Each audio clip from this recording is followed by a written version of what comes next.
99% bug bounty hunters और web penetration testers गलत approach use करते हैं। इसी वजह से उन्हें एक भी बाउंटी नहीं मिलती। आज मैं तुम्हें एक 5 डे हैकिंग प्लान दिखाने वाला हूं, जिससे तुम स्मार्ट हंटिंग स्टार्ट करोगे, ना कि रैंडम। इससे होगा क्या, जो आपका मेथड है वेब एप्लीकेशन पेनिट्रेशन टेस्टिंग और बग बाउंटी हंटर के लिए, तो आपका जो माइंडसेट है और जो आपका अप्रोच है वो चेंज हो जाएगा। और जो आपका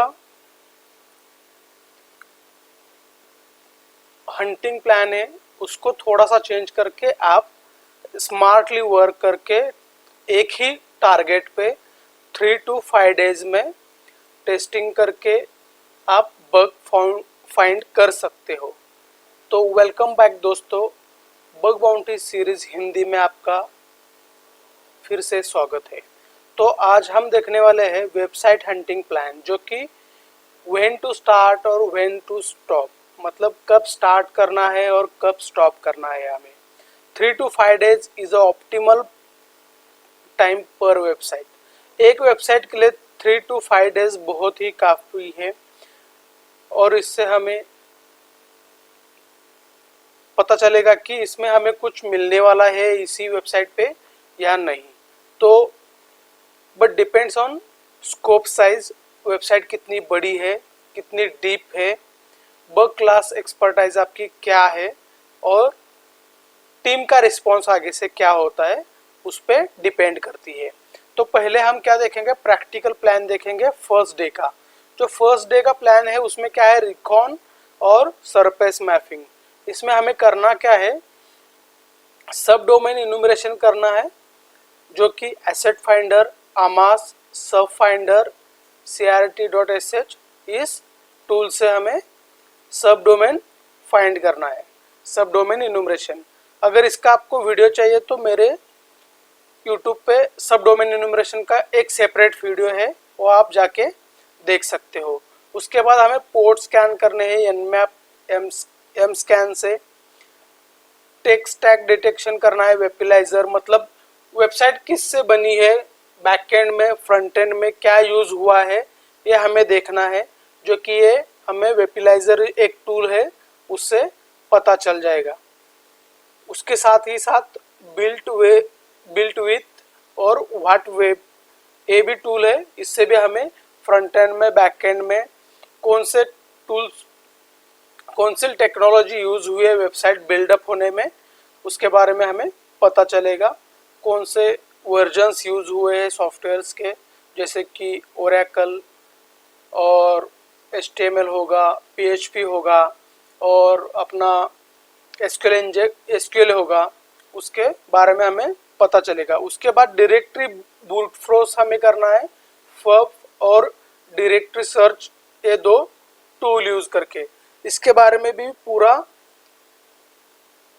मेरा प्लान जो है, मतलब इसका एक पूरा अलग सा वीडियो मेरे चैनल पे अपलोड हुआ है, वो आप जाके चेक कर सकते हो। उसके बाद हमें क्रॉल करना है एंटायर साइट, जैसे कि हैकवेयर, JU, वेबैक URL से, एक टूल से, इससे हमें क्रॉल करना है अपनी वेबसाइट को, जो कि आपका टारगेट है उसे।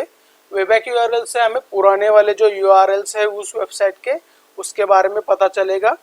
तो ये बहुत ही बढ़िया टूल है, पुराने वाले वेब पेजेस हमें उस वेबसाइट के ढूंढने में इसका बहुत ही यूज होता है।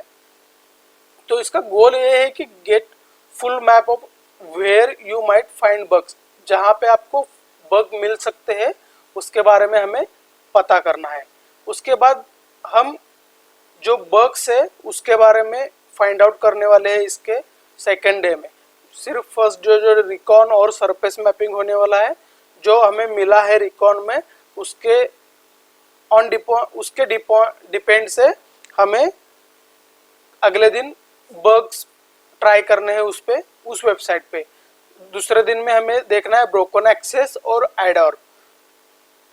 इसमें try role based access control, मतलब यूजर एडमिन, सुपर एडमिन और सुपरवाइज़र, इसके जो रोल बेस्ड एक्सेस है उसके बारे में हमें देखना है। जैसे कि आप यूज़र, नॉर्मल यूज़र से लॉगिन हुए हो और जब लॉगिन हो रहे हो तब आप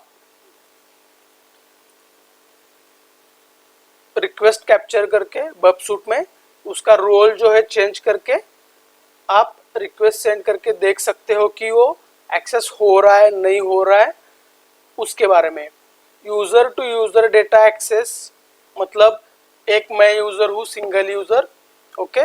जैसे कि यहाँ पे देखिए, इसका मतलब एक यूज़र है और बी यूज़र है और ए नॉर्मल, दोनों भी नॉर्मल यूज़र है। ए यूज़र का जो आप प्रोफाइल पिक्चर अपलोड, जैसे कि प्रोफाइल पिक्चर अपलोड कर रहे हो और बबसूट में उसका रिक्वेस्ट कैप्चर करके आप आपके यूज़र आईडी की जगह किसी और यूज़र का यूज़र आईडी डाल के आप रिक्वेस्ट सेंड कर सकते हो और देख सकते हो कि उसकी प्रोफाइल चेंज हो रही है क्या, ओके।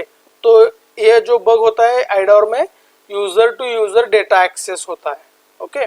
उसके बाद horizontal vertical privilege escalation check करना है हमें, फोर्स्ड ब्राउजिंग चेक करना है। जैसे कि मैंने अभी बताया कि एडमिन डायरेक्टली लॉगिन हो सकता है क्या, बिलिंग चेंज कर सकते हैं क्या हम, या किसी का डेटा चेंज कर सकते हैं क्या, इसे फोर्स्ड ब्राउजिंग कहते हैं। Test for unauthenticated API endpoints हमें टेस्ट करने हैं इसी broken access control, broken access और आईडोर के सेकेंड डे में, ओके। यहाँ पे हमें क्या करना है, इसका एक्चुअल गोल जो है find logic flaws and improper authorization, okay. अब आते हैं थर्ड डे में, ऑथेंटिकेशन प्लस बिजनेस लॉजिक इसमें, ओके। इसमें क्या करना है, reset password without authentication, okay. अगर मैं मेरे में एक यूज़र है ए करके, इसका मुझे पासवर्ड चेंज करना है, ओके। इसका मैं पासवर्ड चेंज करने के लिए रिक्वेस्ट भेजूंगा। उसका जो रिक्वेस्ट जो है वो मुझे मेरे मेल पे आएगा और वहाँ पे मैं चेक करूँगा कि ईमेल डालने का फंक्शनलिटी है क्या। अगर है तो मैं किसी और यूज़र का ईमेल डालूंगा और वहाँ पे पासवर्ड चेंज करके देख लूँगा। अगर उसका पासवर्ड चेंज हो रहा होगा तो, ओके। यहाँ पे भी है रिसेट पासवर्ड विदाउट ऑथेंटिकेशन, तो किसी और यूज़र का पासवर्ड चेंज करके देख सकते हैं हम, ओके। उसके बाद ओटीपी लॉजिक बाईपास, एक ही ओटीपी हर बार यूज़ करके देख सकते हैं या डिफ़ॉल्ट ओटीपी डाल के देख सकते हैं 6 बार 0000 या 1 2 3 4 5 6, या ब्रूट फोर्स कर सकते हैं तो ब्रूट फोर्स करके देख सकते हैं हम। उसके बाद है लॉगिन एज अनदर यूज़र, वह है पैरामीटर टेम्परिंग। जैसे कि यूज़र आईडी 1 है, उसका मतलब मैंने लॉगिन किया है यूज़र आईडी 1 का, ओके। यहाँ पे मैंने यूज़र आईडी 1 का लॉगिन किया है, इसका मैंने रिक्वेस्ट कैप्चर करके यहाँ पे यूज़र आईडी 2 करके देख सकता हूँ मैं यूज़र लॉगिन हो रहा है क्या डायरेक्टली विदाउट पासवर्ड, जो कि मैंने यूज़र 1 के क्रेडेंशियल चेक यूज़ किए हैं और सिर्फ मैंने यूज़र आईडी चेंज किया है। ऐसे भी हम चेक करके देख सकते हैं लॉगिन एज अनदर यूज़र, वह है parameter tampering. Missing password confirmation on critical actions, okay. जब पासवर्ड मैंने अभी जो आपको बताया पासवर्ड, फॉरगेट पासवर्ड का, इसके बारे में भी हम यहाँ पे चेक कर सकते हैं। वो भी multi factor bypass attempt check कर सकते हैं, ओके। ये जो है authentication plus business logic bypass और बग्स जो है इसमें आते हैं, ये हम थर्ड डे में चेक कर सकते हैं। तो फर्स्ट डे में इन्यूमरेशन हो गया, रिकॉन हो गया, उसके बाद हम आईडोर ब्रोकन एक्सेस कंट्रोल, इसके बारे में हमने ये बग फाइंड होते हैं चेक किया हमने, ओके। थर्ड डे में authentication plus business logic check किया, ओके। उसके बाद हमें क्या करना है, जो कि नॉर्मल कॉमन जो वल्नरेबिलिटीज है उसके बारे में हमें चेक करना है। जैसे कि XSS हो गया, CSRF हो गया, SSRF हो गया, SST हो गया। जिसके reflective axes in search and comments functionality में हम रिफ्लेक्टिव एक्सेसेस चेक कर सकते हैं। स्टोर्ड एक्सेसेस में प्रोफाइल, कमेंट्स में हम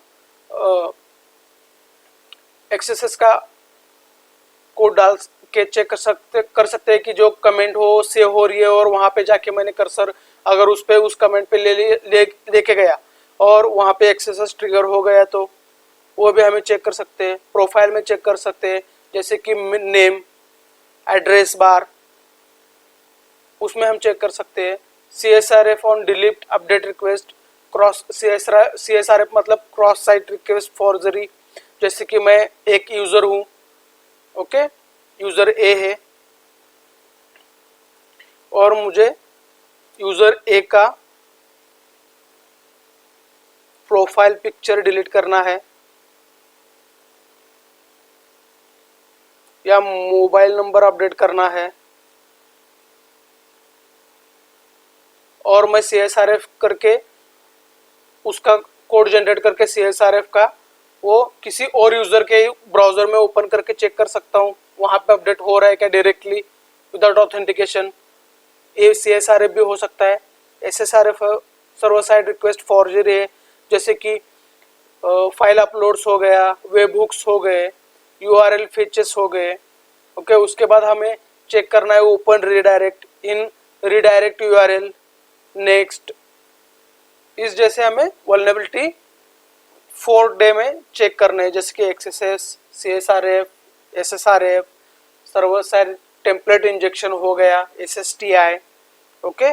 तो यहाँ पे इसका हमारा 4 डे का गोल जो होगा वो फाइंड इम्पैक्टफुल इंजेक्शन और इंटरैक्शन बग्स। ये जो पूरे बग्स जो है, ओके, ये इंजेक्ट करने के लिए होते हैं, जैसे कि HTML इंजेक्शन हो गया, ओके, जावास्क्रिप्ट यूज करके हम एक्सेसेस फाइंड आउट कर सकते हैं, CSRF हो गया, SSRF, ओके। और 5th डे में हम डीप डाइव करेंगे, जैसे कि अगर कुछ मिला है तो रिपोर्ट लिखेंगे, अगर कुछ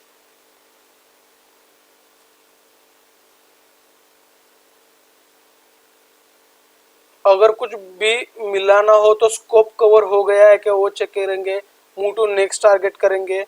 अगर लार्ज ऐप है लाइक बैंकिंग, SaaS, ई-कॉमर्स, तो इस पे हम ज़्यादा दिन इस पे ट्राई कर सकते हैं, जैसे कि फ्लिपकार्ट हो गया, अमेजोन हो गया, ये ई-कॉमर्स वेबसाइट हो गए, इस पे हम ज़्यादा टेस्ट कर सकते हैं, क्योंकि इसमें हमें बग मिलने के चांसेस ज़्यादा होते हैं, ओके। क्योंकि इसके पेजेस जो है, इसके सब डोमेन्स जो है बहुत ही वास्ट होता है, तो हमें यहाँ पे 2 to 3 वीक्स हम यहाँ पे देख सकते हैं 5 डेज की जगह, ओके। तो ये था हमारा 5 डेज का प्लान, जो कि बग बाउंटी का मेथोडोलॉजी है, वेब एप्लीकेशन पेनिट्रेशन टेस्टिंग का मेथोडोलॉजी है। तो अब तक हमने क्या देखा, तो इसके पहले अगर आपने अब यहाँ तक आए हो तो प्लीज़ चैनल को सब्सक्राइब करना मत भूलना, और आपके दोस्तों को भी ये वीडियो शेयर करना मत भूलना, ओके। तो फर्स्ट डे हमने रिकॉन किया, सेकेंड डे में ब्रोकन एक्सेस कंट्रोल और एडर को चेक किया, थर्ड डे में ऑथेंटिकेशन एंड बिजनेस लॉजिक को चेक किया, 4 डे में XSS, CSRF, SSRF, SSTI इस जैसे वल्नरेबिलिटीज़ को चेक किया। 5th डे में अगर जो कुछ मिला होगा तो हमें रिपोर्ट लिखना है। अगर रिपोर्ट आपको लिखना नहीं आता तो मेरे चैनल पे पूरा प्रॉपर तरीके से कैसा रिपोर्ट लिखा जाता है उसके बारे में भी वीडियो अपलोड है, आप वहाँ पे जाके चेक कर सकते हो।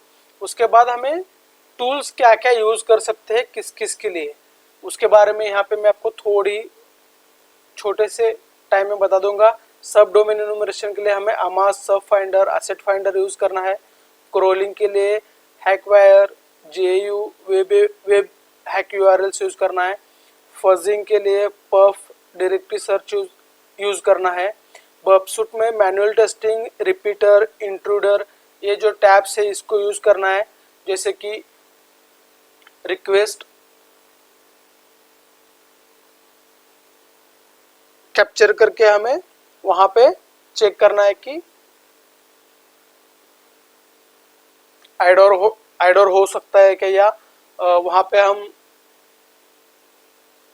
यूजर्स चेंज करके देख सकते हैं। ओके, जेएस एनालिसिस के लिए हम लिंक फाइंडर यूज कर सकते हैं, मैनुअल सर्च कर सकते हैं, एपीआई की एंड पॉइंट टोकन चेक कर सकते हैं। ऐसा हमारा ये पूरा 5 दिन का मेथोडोलॉजी है वेब एप्लीकेशन पेनिट्रेशन टेस्टिंग का। तो आप ये फॉलो करके आप आपका बग बाउंटी हंटिंग का जो जर्नी है वो बहुत ही इम्पैक्टफुल बना सकते हैं। तो दोस्तों मिलते हैं हम नेक्स्ट एपिसोड में, नेक्स्ट वीडियो में। तब तक के लिए धन्यवाद, और चैनल को सब्सक्राइब करना मत भूलना और अपने दोस्तों को भी शेयर करना मत भूलना।